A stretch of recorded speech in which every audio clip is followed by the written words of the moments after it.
In today's critique, we are looking at a blueprint for an audio series designed to teach the 1,000 most common English words to complete beginners. Yeah, and right off the bat, the material is highly organized, it sets a clear, admirable goal, and you can really see a lot of empathy for the learner. Exactly. And to mirror that empathy today, you and I are going to stick to using simple, clear English words and keep a slow, easy to follow conversational pace. Right, yeah. Make sure it's super accessible. So jumping right in, the sheer volume of instructional elements planned for a 15 to 20 minute time frame creates a severe risk of rushing the content. Oh, yeah, it is a massive structural bottleneck. The creator has laid out this highly ambitious 12-step structure for the core of the show.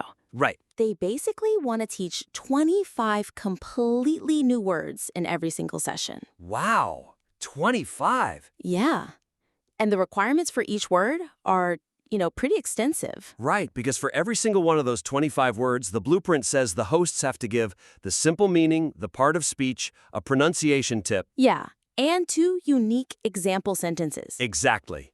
And then they even have to describe an everyday situation where the word is actively used. And that's just like step 3 of the 12 steps. Oh, man. Yeah, once you get through all 25 words, the outline demands a mini conversation using those words, followed by a vocabulary challenge. Right. And then a speaking practice section with 20 sentences that have to be read twice with pauses. Yeah, and it doesn't even stop there.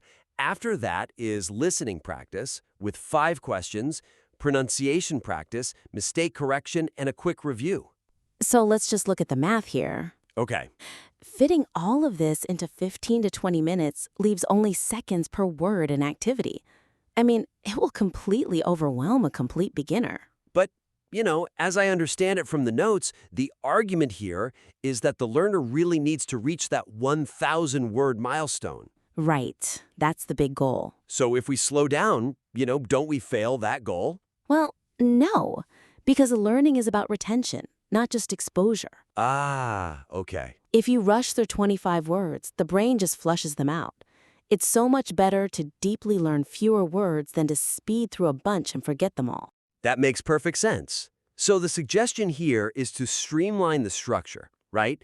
Either by reducing the word count per session or by combining the practice sections to allow the material to breathe naturally. Yes, exactly. We need to consolidate. So for a concrete example, instead of 25 disconnected words, they could teach just 10 interconnected words per session. Right, like I, you, eat, drink, good, bad, and home. Yeah, words that actually work together.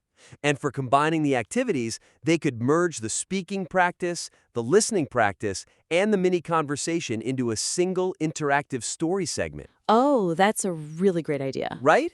The hosts can tell a simple story using those 10 words, pause to ask the listener a question, and ask them to repeat a key sentence. Yeah, which just beautifully blends 3 steps into one smooth activity. Exactly. Which brings us to our next area. Relying exclusively on audio to teach fundamental grammar and vocabulary to complete beginners introduces significant cognitive friction. It really does. It's a fundamental mismatch. Because we're talking about complete beginners, right? The A1 to A2 level. Starting from absolute scratch. Yeah.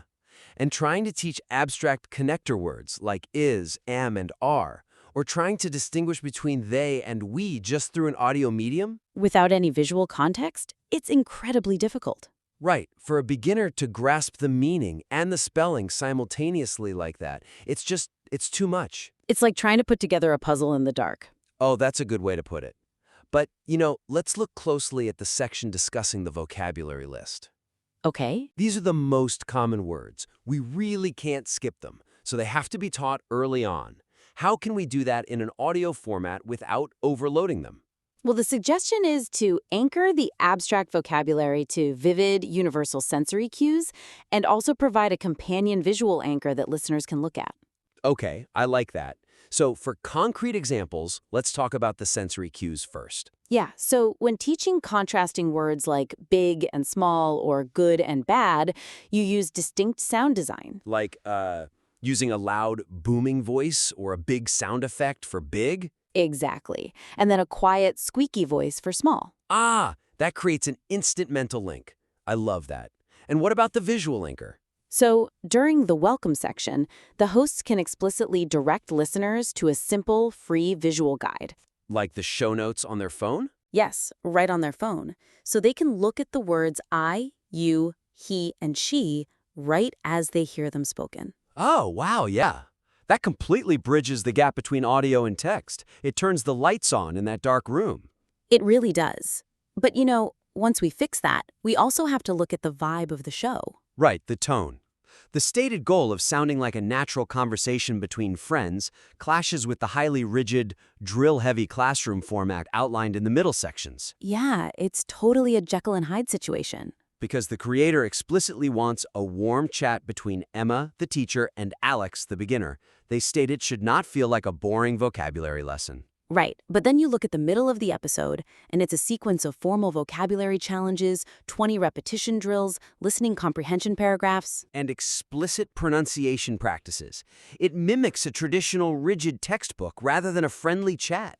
It totally kills the relaxed vibe. Okay, so what I really like about this part, though, is that it forces practice. True. Is there a risk that if we make it too conversational, the listener just won't actually practice speaking? That is the risk, yeah. But the suggestion here is to integrate the repetition and practice elements seamlessly into the conversational dynamic. Oh, so making the listener a third friend in the chat? Exactly. Okay, let's give a concrete example of that. Instead of a formal common mistakes section, we just have Alex naturally make a beginner mistake in conversation. Right, like he accidentally says, he are happy. Yeah, and Emma can gently correct him in real time. And then Alex can turn to the listener and say, "Oops, can you say it correctly with me? He is happy." That is so much more natural. It forces active practice without feeling like a pop quiz. Exactly. And instead of reading a standalone listening practice paragraph and stopping for a quiz, Alex could just tell Emma a short, funny story about his day using the new words. Right, and then Emma can playfully ask the listener, hey, did Alex say his food was good or bad? Yes, it keeps the friendly tone completely intact while still achieving the listening practice goal. It's stealth practice. Stealth practice, I love that. So, just to recap our main takeaways today, the material has a fantastic core mission. It really does. Absolutely.